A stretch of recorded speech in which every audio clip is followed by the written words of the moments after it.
And that's one of my frustrations as a pharmacist. I see many doctors that just write these prescriptions for GLP-1s, but really don't go into the science behind why people have to protect their lean body mass. GLP-1s can be a game changer for so many patients. These drugs aren't going anywhere, but the key is if you're going to take them, you have to have a plan. Just taking the drug thinking this is the easy fix is really going to set you up for failure. Welcome to The Trusted Pharmacist, where you'll learn the truth about how the body works. Welcome back to The Trusted Pharmacist. I'm Pharmacist Steve Hofford, and I'm super excited to talk to you about a topic today, which is probably one of the most controversial and hot topics that I've actually had to experience as a pharmacist, and that are GLP-1 medications. As a pharmacist, this class of drugs has changed the way we practice, especially in terms of weight loss. But keep in mind, these drugs weren't even originally developed for weight loss. We kind of found out secondhand they work so well for weight loss. And this has just made this whole industry change. So today I want to discuss some of the key things that I think you need to know to make sure you make the right decisions in terms of whether or not these particular drugs are for you. We're going to go over how they work. So you need to understand that so that you can understand the risk-benefit profile, and that has a lot to do with that. And then maybe who's the right patient for these drugs. And the one thing that I want to say is I'm also going to talk a little bit a unique way of dosing these, which is called microdosing, and some unique compounded options that you maybe didn't even know exist. So those are just some things we're going to dive into today. But keep in mind, there is no right answer. There is no wrong answer. But what I can tell you today is, as we go through this, keep an open mind. I'm going to talk about my clinical experience and see where things go. And let's dive into this. Whether it be the commercial forms, Ozempic, Mounjaro, Zepbound, all of these medications are GLP-1 medications. And what they do is they work on something called glucagon-like peptide, or they mimic that. And this is a natural substance that the body produces. But when the drug manufacturers originally developed these drugs are actually developed to treat diabetes. But in the process of doing the clinical trials, what we've realized is that these drugs are more powerful than anything we've ever had in the weight loss industry.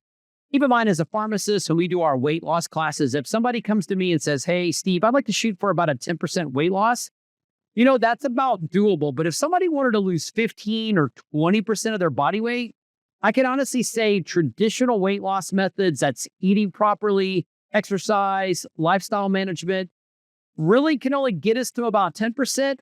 Well, this class of drugs actually that door in. And this class of drugs actually allowed for the body to do things and work in a way to lose weight where we've seen people lose 20, 25% of body weight sometimes. But that all comes with the cost. And I think that's the part we're going to talk about today and look at what is the risk benefit and things you need to look at. So the two main drugs that we see right now that come on the market are something called semaglutide and tirzepatide. There is another older medication called liraglutide, which is kind of an older drug. But to be honest with you, unlike these two newer drugs, it really doesn't help people lose weight the way the semaglutide and tirzepatide does. And I think the other thing that really kind of changed how these drugs hit the market, I think there were like 90 million prescriptions filled for these last year, was that all of a sudden the manufacturers couldn't keep up anymore. And this allowed compounding pharmacies then to make these drugs in a different way than the little pens that they came available with. And with that, then more and more people had access, because when the compounded versions come out, it actually allowed for people to be a little more affordable and allowed for a little more fluctuations in dosing. And we'll talk about that a little later. It even led to something called microdosing that I think you're going to see some benefit from in terms of that goes. So the way these drugs work mostly is that they work in the body to basically cut off the body's food noise. That's the best way I can explain it, other than saying they work in the brain to make the body feel like it's full. But the other thing that they do is they slow the gastric emptying. This is how fast, when you take food into your stomach, it's going to go from your stomach to your small intestine to your large intestine, and then it evacuates. Well, the thing about GLP-1 medications is they slow that gastric emptying, which is okay for some cases. It is good for the weight loss aspect because it keeps the sensation of fullness along. And at standard dosing of these drugs, one of the biggest issues, which can happen to about 40 to 60% of the people, is it can cause nausea because the food just kind of sits there and doesn't go anywhere. The body really doesn't like that. So when these drugs are taken, once again, they were originally looked at to help people with diabetes because they do control blood sugar regulation. They can help with insulin resistance. They can actually help the pancreas work better. They can work on the beta cells of the pancreas, which may be struggling, and actually benefit there. Other things that they also do is they cut down something called glucagon. And glucagon actually causes the body to produce more glucose and run the blood sugars up even further. So if you're eating a bad diet and your body goes through blood sugar swings, it will make glucagon at times when your blood sugars go too low and add more to the blood sugar mess. But what we're finding out is, and that's where these drugs have gotten super popular, it isn't just diabetes and it even isn't just weight loss. Now we're finding that actually these GLP-1 medications can actually be neuroprotective. They can reduce inflammation of the brain. So we're starting to see things like mood behavior issues can benefit. Now, as a pharmacist, I can tell you some patients I've seen get on these drugs and they can have issues with mood behavior issues, because I think we're going to talk about through the series, there's a lot of things that happen in the brain and the gut, and the brain and the gut talk all together. And depending on your gut health, it affects your brain. These drugs have a tremendous effect on the gut. But once again, like I said, GLP-1 medications can actually work in the brain to help neural protection in terms of reducing inflammation, some of the oxidative stress that goes on. It can actually be neuroprotective. The other things that we're seeing with these drugs, they actually can be beneficial in terms of addictions. That's addictions to food, addictions to alcohol, smoking, gambling. So there's actually a lot of studies happening for those. Because of the neuroprotective effects in the brain, we're also seeing them being studied and looked at for things like Alzheimer's and dementia, because they can also benefit there. So there's a lot of neuroprotective inflammation issues. All of these things, these GLP-1s work. But when it comes to all of these things actually can help benefit weight loss. But more importantly, it's a sensation of fullness, this slow gastric emptying that leads these drugs to be something that we've never had before. We've never had a drug on the market that can suppress appetite like a GLP-1 medication. And I can tell you, for all the years that I've had patients, I've never seen a drug that has the ability in patients to make a difference. And what we've seen is that in patients that use these, and typically they have a staggering dose where you raise the dose slowly, the benefits become large and people begin to lose weight like we've never seen. But with that said, there's also this other problem that happens to do with muscle loss. When we lose weight, kind of a natural feature of losing weight, we're going to lose lean body mass. Now, keep in mind, that's not all muscle. That can be any of your tissues, your bones. It can be water weight. It's just not fat. But one of the things that we do see is between 20% up to 40% of the weight loss that occurs with GLP-1s is related to fat. I mean, it's not related to fat, but it's actually related to muscle or lean mass. So we need to be cognizant of that. So once again, the way I see it is, if somebody has a lot of issues in terms of what they need to lose weight-wise, there has never been a drug that can move the needle like these. And so these are beneficial. So I've told you all the benefits, but we also have to look at some of the risks that go along with these and then weigh that out. And then we'll talk about, like you said, the most important person that benefits, who this class of drugs for, and then certain ways to maybe use them that can cut and reduce risks. So for all the benefit these drugs bring, we also got to look at risk. And nausea by far is one of the biggest issues that we have. I've had a lot of patients explain it like I just live in chronic morning sickness. And, nobody really wants to do that. But I will also say people who want to lose weight are willing to put up with a lot. We've seen really, really great benefit in terms of making sure and reducing that risk of nausea by starting out people slow and working the dose up slowly. But one of the things, like we talked about, it does slow gastric emptying, which means how fast the stomach contents move along to the small intestine and then to the large intestine, which this is something called gastroparesis. And actually, gastroparesis is a medical condition that happened a lot and can happen for a number of reasons related to poor gut health. But these GLP-1s actually cause a gastroparesis. And that's one of the things that I have seen is even people who have used the drugs and got off the drugs, that doesn't necessarily go away. But there are some other issues that do occur in terms of not only just the nausea and sometimes vomiting that can occur with GLP-1s in the gut. And that has to do with two things because this slowed stomach emptying. And one of them has to do with issues with constipation because it slows the stomach emptying.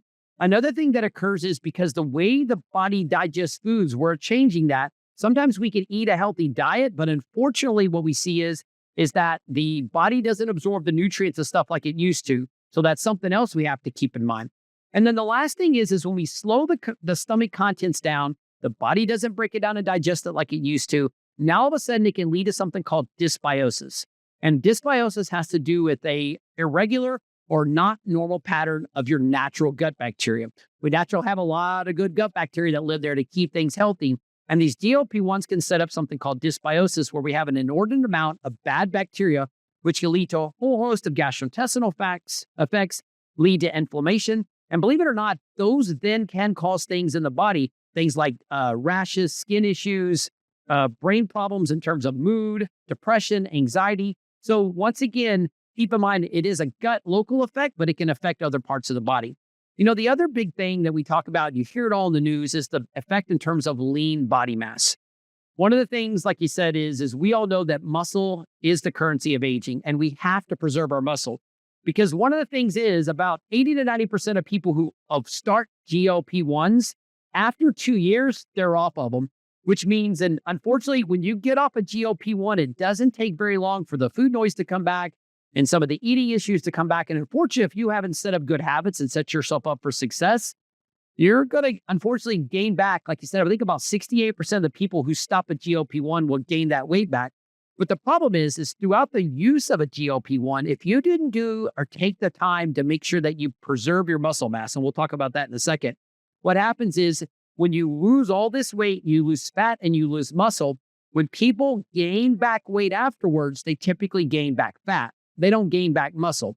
And unfortunately, if you set a pound of muscle and a pound of fat side by side and look at their metabolic function, a pound of fat really doesn't burn a lot of calories, but a pound of muscle can burn a lot of calories sitting still.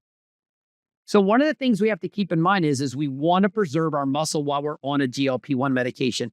And that's one of my frustrations as a pharmacist. I see many doctors who just write these prescriptions for GLP-1s, but really don't go into the science behind why people have to protect their lean body mass. And the two biggest things that I see that patients can do to make sure that they preserve their body mass while they're on this, people typically don't eat a lot of food. And one of the other problems is their guts don't work real well. So most people just don't want to eat a lot of protein. But I can tell you, eating protein is essential to make sure when you're on GLP-1 to make sure you preserve that body mass. The other thing that I would say with that is most people as a minimum need like 0.6 to 0.8 grams of protein per pound of lean body mass. And that's just to maintain their muscle. So for instance, if you got somebody who weighs, let's say like 130 pounds, you're talking like at least 100 to 110 grams of protein a day just to maintain. If we want to build that muscle mass, we need about 1 gram of protein per pound of lean body weight. So keep that in mind. That is super critical. And if you're on a GLP-1 and you're not following that now, you've got to find a way to do that. Good quality protein is essential.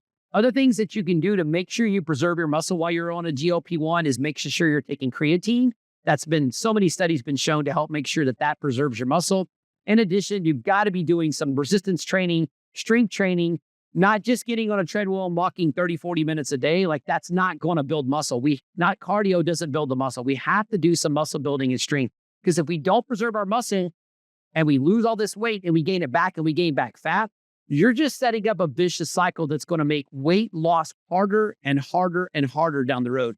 I'm all for getting people metabolically where they need to with these drugs, but if you don't basically do something to preserve that muscle, you're going to regret it later. You're just going to make it harder. The other thing that we're seeing with this is all the benefits. Like you said, these drugs also can help have beneficial effects on cardiovascular risk, lowering blood sugar, increasing lipid profile benefit in terms of reducing inflammation. So those are some things that we're seeing.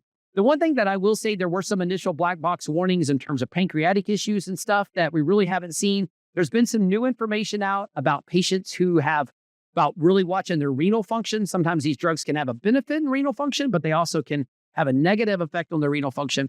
And then the last thing is because of this stomach issuing and this gastroparesis issue, we have to be super careful with these drugs so that patients stop these way in advance in terms of surgeries, because anesthesia, what happens is if you don't have stomach emptying and the stomach's totally empty of food, you can have something reflux and you get aspiration of the lungs, which can cause a pneumonia. And that's one of the issues with these drugs in terms of the dosing. If we go up too fast and we increase the dose too quickly, it can cause problems in terms of the side effects. And the part of the issue with that is these drugs have a long half-life. And what that means is when you take a drug, what happens is how long does it take for half of that dose you took to get out of your system? And that's one of the reasons why these are dosed once a week, is because of that issue. They have about a 7-day half-life. So what it means is the dose you put in your system today takes about 5 half-lives or about 35 days to get out of your system. So I want to stress that is, and that's what we see sometimes, if you give yourself too high of a dose and you start having a lot of side effects, unfortunately, you're going to struggle with those for 2-3 weeks at least to get that drug to finally get out of the system enough and not cause the side effects. But the same thing happens in terms of if you go up slowly, you have to be realistic with the weight loss. It takes some time for these drugs to get in the system and be beneficial. So I just want to stress that the way the drug works on the pharmacy side of things, which is called the half-life, can have a big impact about the side effects you have and how long they'll stay around if you go up on the dose too fast, but also how fast it will take for the drugs to take and get their benefit. So who should take these drugs? These drugs are not for everybody. I'll be honest with you. If you're just trying to lose a couple pounds and get where you have to get, I don't think a GLP-1 medication is a great place to start. There are other things I think you can do in terms of supplements, and we'll talk about those in a second, that I think can move the needle very effectively with lifestyle and diet. But those patients that need to lose 15, 20% or more of their body weight, I think the GLP-1 medication, if we keep in mind all the things we need to monitor, is a good choice in terms of making sure we have benefit. So knowing all the benefit and knowing all the side effects, who are the best candidates for GLP-1 medications?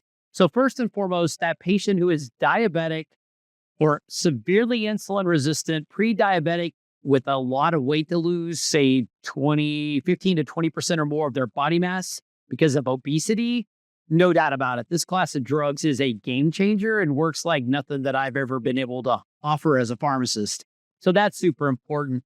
But I also think the benefits that this drug offers in terms of cardiovascular benefit, if you've got somebody with cardiovascular risk on a lot of drugs, there is also obese with a lot of inflammation, I think there's benefit because they do lower blood pressure. They do benefit lipid profiles as far as that goes. I think the other thing is just somebody who is obese and they've tried other things and nothing else works. I think that's also a good choice. The one patient population that I've seen that I think really benefits from this class of drugs, and maybe not going really high doses, but using lower doses, are perimenopausal and menopausal women.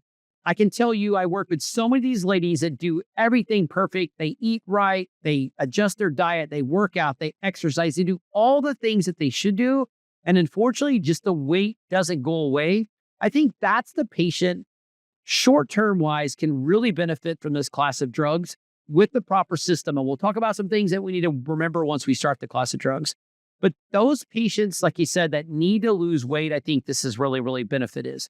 We also need to keep in mind there's a group of patients that really should never take these drugs. And those are ones that have certain types of thyroid carcinomas, those that have pancreatitis, those that are already struggling with gastroparesis, GI issues. We need to be super careful because these drugs can really cause more harm than good. Also, if there's certain renal issues that we're having to deal with.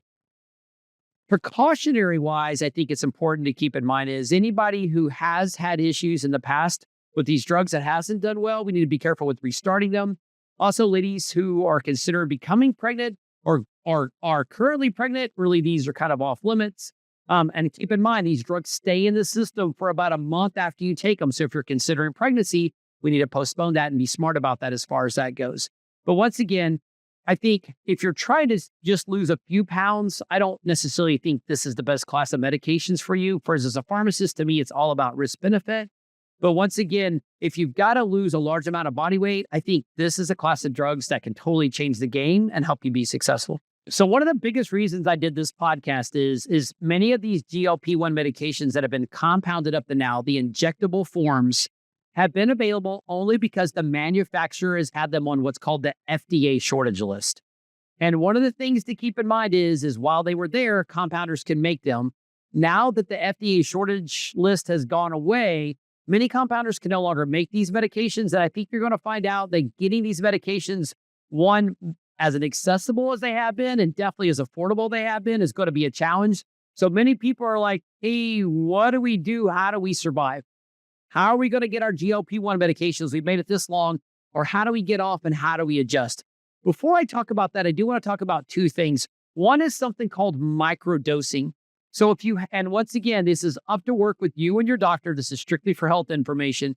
But we're beginning to learn if sometimes we dose these medications at, say, 10% of what the normal dose is, maybe even 20% of the normal dose, and not pushing the dose, what we see is we get benefit. Now, it takes longer for them to see the benefit of it, But the other part is that we don't have as many side effects. With those less side effects, people can stay on them longer. We get the long-term benefit to keep the food noise down so we don't go back to where we were before. But it's something that allows us to get the benefit of these drugs long-term, and that's what microdosing is. And if you want more information about that, you can reach out to us at Magnolia Pharmacy, or like you said, I've got some other information that I can provide in terms of what microdosing really is. The other thing that we do offer when all the GLP-1s go away, where the injectable forms go away from compounded pharmacies, as a compounding pharmacy, we still have one more option that we can use that's affordable, and it's something called sublingual semaglutide. And what this has to do is compounding the medication into a form that allows it to be put underneath or in the mouth. It gets absorbed through the oral mucosa, and it gets in the system that way. Because currently there's kind of two forms of these drugs. One's the injectable. We know those get in the body. You inject them directly in the body, and that's the easy way.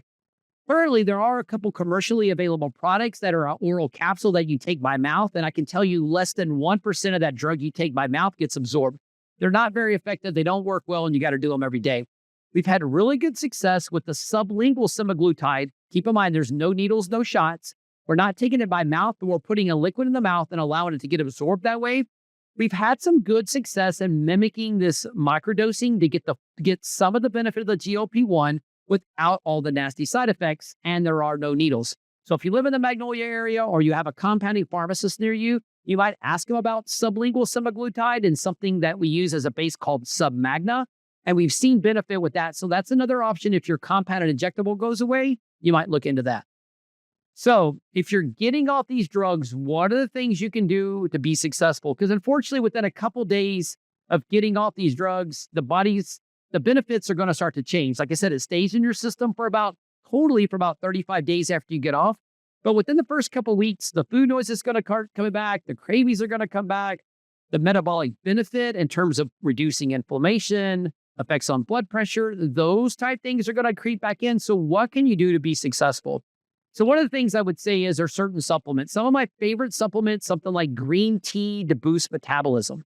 A high-quality, ultra-pure omega-3 is a great choice because it actually reduces inflammation. And what I've learned through the years is so many people are inflamed. They don't have enough omega-3s. They have high omega-6s. And inflammation makes the body hang on to fat. And if your body hangs on to fat, you can't lose it. So we need to keep that in mind. That's one of the things I think is important. Another really big thing is magnesium. I've done so many videos on magnesium in terms of cutting food cravings, helping with insulin resistance, better improving mood. So taking a good quality magnesium, I think, is beneficial. My kind of favorite for things like this are magnesium glycinate and magnesium L-threonate.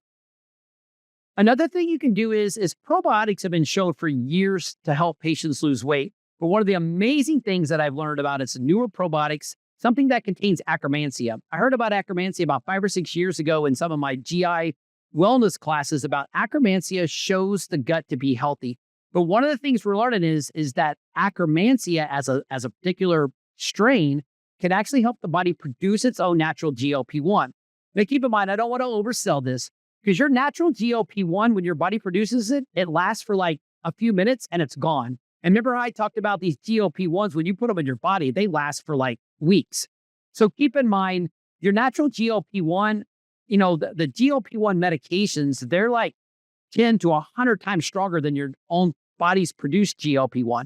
But if we can take a probiotic like Akkermansia and help it produce more GLP-1 naturally, that's a good choice. And then my last supplement to help with weight loss that I think could be beneficial, actually two more. One is a good quality fiber. I like something called glucomannan. It really helps create a sensation of fullness. But one of the last ones that I think is kind of a game changer that I like to see people take for a while and get off and kind of rotate, that really does three main things. It can actually help suppress appetite. It actually helps your body better control blood sugars. And it activates something called AMPK, which is this metabolism center. That's one of the things that GLP-1s does. And that magic supplement is berberine. Berberine has been a game changer in terms of helping with metabolic dysfunction. And so it's one of the supplements you can add to your regimen that can be really beneficial in terms of helping with the benefits in terms of getting off a GLP-1. When you get off a GLP-1, keep in mind the food noise is going to come back. So eating a good quality diet like a Mediterranean diet is important, but importantly, incorporating enough protein in your diet. You should be doing that while you're on a GLP-1, but it's even more important to do it after you get off because protein in your diet actually helps create a sensation of satiety, makes you feel full, and has some real benefit. And then the other thing is just exercising. Once again, anything you can do to build muscle, exercise, and move, that's another way your body can produce GLP-1 and reduce inflammation and get the benefit you need.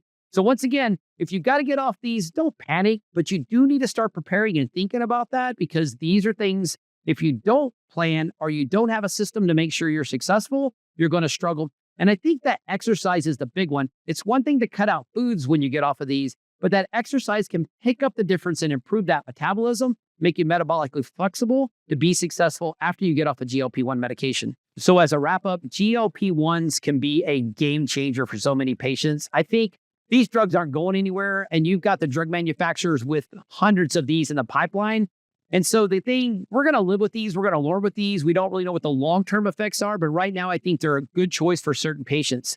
But the key is if you're going to take them, you have to have a plan. Just taking the drug thinking this is the easy fix is really going to set you up for failure. And the thing is, if you live in the Magnolia Pharmacy area, the cool thing is we have a weight loss program that we've been able to have great success without even doing these GLP-1 medications. We've got great high quality supplements. All the ones that are mentioned, these are all things that if you're going to either do a GLP-1, have a plan to make sure that you're monitoring things with like in-body scans that we offer. We want to monitor that muscle mass to make sure that you don't lose it.